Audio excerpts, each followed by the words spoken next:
Astro sign channel வாயிலாக உலகெங்கும் வாழ்ந்து கொண்டிருக்கும் சகோதர சகோதரிகள் அனைவருக்கும் அன்பார்ந்த வணக்கங்கள் மற்றும் வாழ்த்துக்கள். இன்றைய பதிவு தை மாத ராசி பலன்கள். முதலில் தை மாதத்துக்குரிய கிரக நிலைகளை பார்க்கலாம். அதன்படி குரு பகவான் வக்ரம் பெற்று ரிஷபமனையில் அமர்ந்திருக்க, செவ்வாய் பகவான் வக்ரம் பெற்று கடகமனையில் அமர்ந்திருக்கக்கூடிய இந்த தை மாதத்தில் மனோகாரகனான சந்திர பகவான் இந்த தை மாதத்தினுடைய முதல் நாளே கடகமனையில் ஆட்சி பலத்துடன் வீற்றிருக்க, கன்னிமனையில் கேது பகவானும் புதன் பகவான் தனுசு மனையில் வீற்றிருக்க, இந்த தை மாதம் முழுவதும் சூரிய பகவான் மகர மனையில் அமர்ந்திருக்க, சுக்கிர பகவானும் சனி பகவானும் இணைந்து கும்பமனையில் வீற்றிருக்க, மீனமனையில் ராகு பகவான் அமர்ந்திருக்கக்கூடிய இந்த தை மாதத்தில் செவ்வாய் பகவானுடைய பெயர்ச்சியானது நடக்க இருக்கிறது. ஸோ அதன்படி பார்க்கும் பொழுது செவ்வாய் பகவான் மிதுன மனைக்கு செல்கிறார். எப்போ செல்கிறார் அப்படின்னு பார்க்கும் பொழுது தை மாதம் 8ஆம் தேதி, அதாவது 21/1/2025 அன்று செவ்வாய் பகவான் மிதுன மனைக்கு பயிற்சியாகிறார். அதே போல தை மாதம் 11ஆம் தேதி, அதாவது 24/1/2025 அன்று புதன் பகவான் மகர மனைக்கு பயிற்சியாகிறார். அதே போல சுக்கிர பகவானுடைய பயிற்சியும் இந்த தை மாதத்தில் நிகழ இருக்கிறது. அதன்படி பார்க்கும் பொழுது தை மாதம் 15ஆம் தேதி 28/1/2025 அன்று சுக்கிர பகவான் எங்கே போய் அமர்கிறார் அப்படின்னா மீனமனையில் போய் அமர இருக்கிறார். ஸோ இந்த பெயர்ச்சிகளினுடைய அடிப்படையில், கிரகங்களினுடைய அடிப்படையில் என்ன மாதிரியான பலன், சாதகம் என்ன, பாதகம் என்ன, எதை செய்யலாம், எதை செய்யக்கூடாது, என்ன மாதிரியான தெய்வ வழிபாடு உகந்தது என்பதை பற்றித்தான் இந்த பதிவில் நம்ம டீட்டெயிலாக பார்க்க போகிறோம். அதற்கு முன்னால் நம்முடைய சேனலை ஃபர்ஸ்ட் டைம் நீங்கள் பார்ப்பவர்கள் என்றால் மறக்காமல் சப்ஸ்கிரைப் பண்ணிக்கிங்க. மீனராசி என்பர்களே, இந்த தை மாதம் என்ன மாதிரியான பலனை தரும் அப்படின்னு பார்க்கும் பொழுது, உங்கள் ராசிநாதனான குரு பகவான் 3ஆம் இடத்துல போய் அமர்ந்திருக்கார். உங்கள் ராசியிலே ராகு பகவான் உட்கார்ந்துருக்கார். சர்ப்ப கிரகம் என்று சொல்லக்கூடிய ராகு உங்கள் தலை மேலே உங்கள் மூளையிலேயே உட்கார்ந்துருக்கு. அப்போ ராகுங்கிறது ஒரு பாம்பு அல்லவா? அப்போ பாம்பு கிரகம் உங்கள் தலைமையிலே உட்காரும் போது அங்கே ஒரு பயம் இருக்கும் அல்லவா? அந்த பாவங்கிறது, ராகுங்கிறது பிரம்மாண்டத்துக்காரங்க, பிரம்மாண்டமான ஆசையை தூண்டிவிடக்கூடிய அமைப்பை உருவாக்கிறோம். அப்போ எப்பவுமே கொஞ்சம் கவனமாக இருக்கணும். எந்த ஒரு புதிய விஷயத்தை இந்த மீனராசி என்பர்கள் ஆரம்பித்தாலும் செய்தாலும் ஒரு தடவைக்கு 2 தடவை யோசித்து செயல்படணுங்கிறத மட்டும் ஆழமாக மனதில் பதிய வைத்துக் கொள்ளுங்கள். 2ஆம் இடத்து அதிபதியாக இருக்கக்கூடிய செவ்வாய் பகவான் போய் நீச்சமாக இருக்கார். குடும்பஸ்தானத்தின் அதிபதி, தனஸ்தானத்தின் அதிபதி, வாக்குஸ்தானத்தின் அதிபதி நீச்சமாக உட்கார்ந்துருக்கார். எங்க 5ஆம் இடத்துல சனியினுடைய பார்வை, விரையாதிபதியாக இருக்கக்கூடிய சனி அந்த 3ஆம் பார்வையாக பார்க்கிறார். அப்போ குடும்ப சார்ந்த விஷயங்கள்ல, கணவன் மனைவி சார்ந்த விஷயத்துல கொஞ்சம் விட்டு கொடுக்கணும் என்பதை ஞாபகத்தில் வச்சுக்கோங்க. விட்டு கொடுக்கணும் என்ன, கணவன் அல்லது மனைவி சார்ந்த, மனைவி அல்லது கணவன் விஷயத்துல கொஞ்சம் விட்டு கொடுத்து அனுசரணையோட ஒருவருக்கொருவர் புரிந்து கொள்ளணுங்கிறத ஞாபகத்தில் வச்சுக்கோங்க. இல்லைன்னா எதையாவது ஒன்று பிரச்சனையை கிளப்பக்கூடிய வாய்ப்புகளை உருவாக்கிவிடும் இந்த மீனராசி என்பர்கள். ஏன் சொல்கிறேன்னா, இனி வரக்கூடிய ஒரு 2 மாதத்தில் பார்த்தீங்கன்னா இந்த மீனராசி என்பர்களுக்கு ஜென்ம சனி வரும்போது நிச்சயமாக மனதில் சில குழப்பத்தை கொடுக்கும். தெளிவில்லாத தன்மை, யோசிக்க மாட்டீங்க. பணத்தை கொண்டு போய் எங்கேயாவது போட்டு எதையாவது ஒன்று பண்ணி அதில் மூலியமாக சில வருத்தங்களை சந்திக்கக்கூடிய அமைப்பை உருவாக்கிவிடும். அப்போது தொழில் விஷயத்தில், வேலை விஷயத்தில் கண்ணும் கருத்துமாக இருக்கணுங்கிறத ஞாபகத்தில் வச்சுங்க. 3ஆம் இடத்தில் குரு இருக்கார். உங்கள் ராசிநாதன் 3ஆம் இடத்தில் இருக்கார். முயற்சி உங்களுக்கு நிச்சயமாக அமையும். அதே 10ஆம் அதிபதி தான் குருவாக இருக்கிறதுனால உங்கள் முயற்சியால் நல்லது நடக்கக்கூடிய அமைப்பு. ஒரு வேலையை மாறணும் அப்படின்னு நீங்கள் ஆசைப்படுறீங்களா, மாறிக்கலாம். இன்னொரு வேலையை அமைத்து கொண்டு மாறுவது புத்திசாலித்தனம் என்பதை ஞாபகத்தில் வச்சுங்க. கோபப்பட்டு ஆக்ரோஷப்பட்டு வேலையை விட்டு அதுக்கப்புறம் தேடுதுங்கிறது மீனராசி என்பர்கள் வேண்டவே வேண்டாம். 4ஆம் அதிபதியாக இருக்கக்கூடிய புதன் பகவான் 10ஆம் இடத்தில் அமர்ந்து கொண்டு 4ஆம் இடத்தை பார்க்கறது நல்லது. அப்போ ஒரு வீடு, வண்டி, வாகனம், இதெல்லாம் வாங்கலாமான்னு கேட்டிங்கன்னா நிச்சயமாக வாங்கலாம் அப்படின்னு சொல்லுவேன். ஏன்னா சனி பகவான் 12ஆம் இடத்துல, சுக்கிரனும் 12ஆம் இடத்துல இருக்கிறதுனால ஒரு விரயத்தை செய்யணும் அப்படிங்கிற அமைப்புக்கு ஏற்ப நீங்கள் சுப விரயங்களாக கன்வெர்ட் பண்ணிக்கிறது புத்திசாலித்தனம் என்பதை ஞாபகத்தில் வைத்துக் கொள்ளுங்கள். ஏன்னா திடீர் அதிர்ஷ்ட வாய்ப்புகளும் உங்களை தேடி வரக்கூடிய சந்தர்ப்பங்களை உருவாக்கும். 8ஆம் அதிபதி 12ல் போய் மறைஞ்சு 12ஆம் அதிபதி வலுப்பெற்று இருக்கிறார். அப்போ 8க்குரியவன் 12ல் இருக்கும்போது என்ன, திடீர் அதிர்ஷ்ட வாய்ப்புகள் கிடைக்கும். கெட்டவன் கெட்டிடில் கிட்டிடும் ராஜயோகம் என்ற அடிப்படையில் நல்ல பல விஷயங்களும் உங்களுக்கு நடக்கும். திடீர் ப்ரமோஷனும் கிடைக்கும், திடீர் இடமாற்றமும் கிடைக்கும், திடீர் அடிஷ்னல் ரெஸ்பான்சிபிலிட்டி வரும். எந்த மாற்றங்கள் வந்தாலும் அந்த மாற்றத்தை ஏற்றுக்கொள்வது புத்திசாலித்தனம். இந்த காலகட்டத்தில் குழந்தைகள் நலன்கள் திருப்திகரமாக இருக்கும்போது நல்லா இருக்கும். நல்ல படிக்கக்கூடிய அமைப்பு, மனம் திடம், மனதிடத்தோடு வைத்து கொண்டு செயல்படணும். ஒரு டார்கெட்டை ஃபிக்ஸ் பண்ணிக்கணும். படிக்கும்போது ஒரு ஷெடியூலை போட்டுக்கணும்.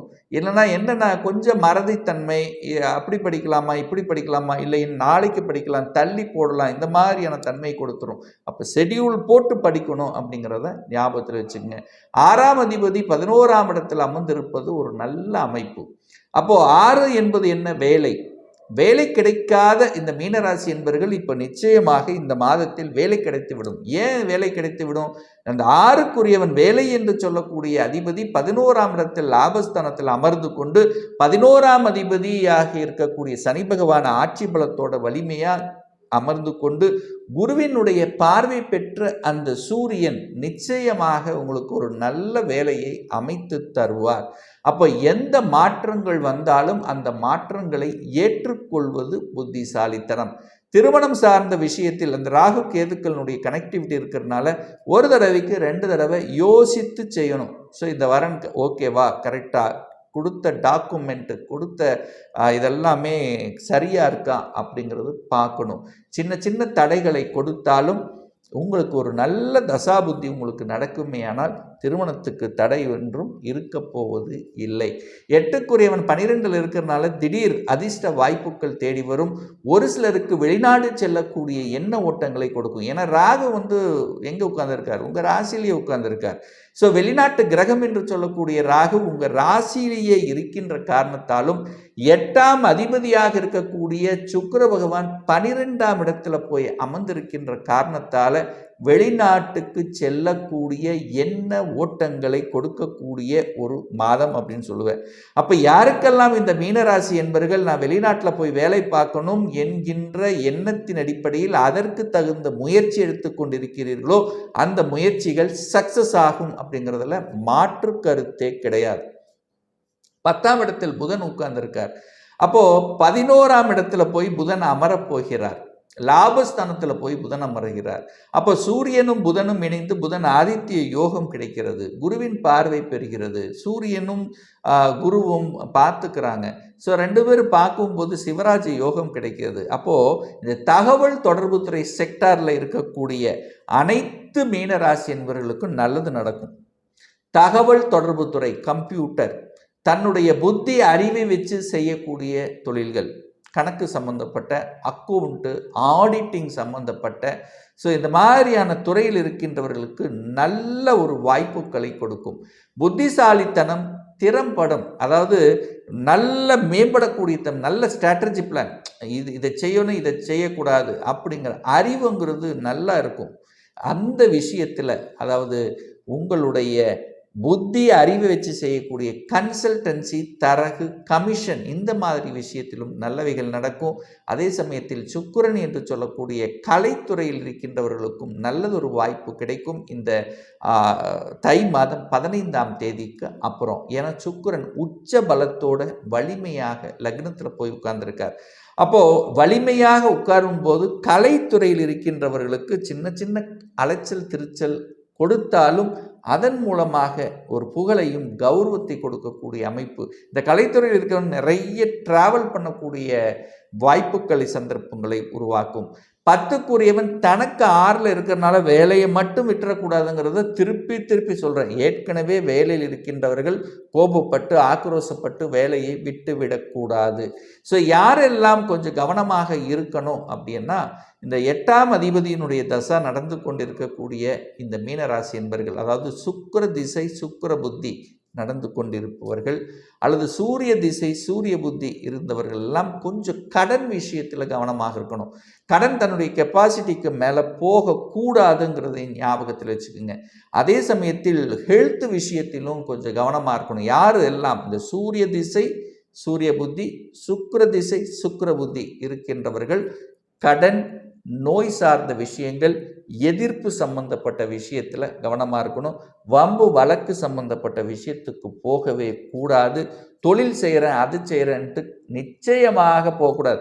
8ஆம் அதிபதி 6ஆம் அதிபதி தசாபுத்தி நடந்து கொண்டிருக்கும் போது தொழிலுக்குள்ளே போனீங்கன்னா கடன்காரனாக்கி விட்டுரும் அப்படிங்கிறத ஞாபகத்தில் வச்சுட்டு செயல்பட வேண்டும். ஸோ ஆக மொத்தம் இந்த மீனராசி என்பர்களுக்கு திடீர் 8க்குரியவன் 12 இருக்கிறனால திடீர் அதிர்ஷ்ட வாய்ப்புகள் நல்ல மாற்றங்களை கொடுக்கும்.